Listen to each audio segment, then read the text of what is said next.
Just take it back a step. The New York City IDA and New York City EDC are kind of sister agencies in New York City, both really with the same goal to promote economic development, promote employment in the city. They have different types of ammunition available to them. You'll hear Ashley talk about actual dollars that may be available to you, and Maureen's talking about other programs that we can facilitate tax benefits and other access to capital to help your businesses locate here and to grow. And some of the benefits that are available through New York City IDA, if you think about all the different state taxes that a business would have to pay, things like sales tax, real estate tax, tax on improvements to property, even mortgage recording tax when you get a loan. Those taxes, the IDA has the ability to eliminate from your business costs for the right projects. And that's an enormous amount of money to your business. Sometimes it makes it the difference between whether your business can actually get a loan or not. The other program that the IDA administers is actual tax-exempt finance, which doesn't apply to too many projects, but there are a number of types of projects, for example, manufacturing facilities. The IDA has the ability to allow you to borrow money, and when you borrow that money, typically you have to pay interest on the debt. That interest, normally the person who gets that interest has to pay tax on it. If they didn't have to pay tax, that's a tremendous benefit to them. And through the IDA, that interest is tax exempt, which lowers your overall cost of borrowing. So if there's one thing I could get across to you if you're interested in any of these programs, is to go to their websites and just peruse the websites and call them. That's what they're here for, is to answer your questions and to see if any of their programs fit your business. They're really here to help you save money and to build your business in the state and in the city. And just to give an example, we had on the PowerPoint, we had an example, and again, it's geared towards probably not exactly your issue or your problem, but it's an idea about how we problem solve in conjunction with your businesses.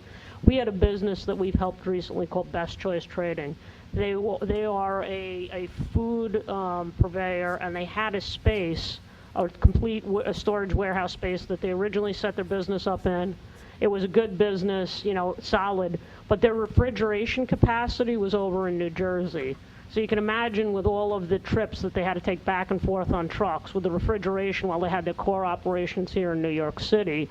It was making it more costly, less efficient for them to do their business. They'd have employees, again, we're not talking a very large operation. They'd have maybe 10, 12 employees. Sometimes the employees would have to report to Jersey. Sometimes they'd have to report to their base. And so it became very complicated. At the same time this was going on, we for sure did not want to lose that business to Jersey. They would have had an equal argument to say, you know what, I'm going to take my office operations to Jersey and unite them with where I have the refrigeration capacity.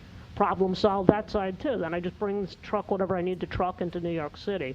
So what we were able to do with this particular business was real estate became available on that block where they could retain the office in the current building. They could break through a wall, and essentially they built a refrigerator inside a building. That was their whole project. There was nothing, it was expensive, but there's really nothing much more sophisticated than that. And it was a little weird for the banks to get their arms around, because the banks, if they just looked at that building with the refrigerator in it, said, well, they're small. If they default on this loan, what am I going to do with that refrigerator building? So we were able to work with them to get them into a manufacturing bond. It's one of the few portions of federally tax-exempt debt that's available to a very basic business owner, and it's been made available to solve these kind of problems. What it gets you is a lower borrowing rate than if you dealt with a bank. It gets you a longer term. The debt usually runs for 25 or 30 years. You all know your bank wants their money back 5, 6, 7 years. So you also have that. You have the length capacity, and then finally, it also enabled the project to go forward and build yet another lending relationship with the business. So my time's up, and I'm about ready to turn it over to my colleague Ashley. You give them the website. Sure. It's really complicated to find, but we're hosted on the website at www.nyc.com. NYCEDC.com. NYCEDC.com. And then if you go on the left-hand side of the screen, you're going to see tabs. And on the left tab, there's something called Financing and Incentives. Click into that, and that'll get you into IDA World. my contact information's on, once you get into financing incentives, you can just call us. We got it. So we're gonna keep this up for, do you have a web presentation? I mean, Yeah, I have slides. Okay, so why don't you take 2 seconds to take Maureen's information down and the website, and then we can move forward.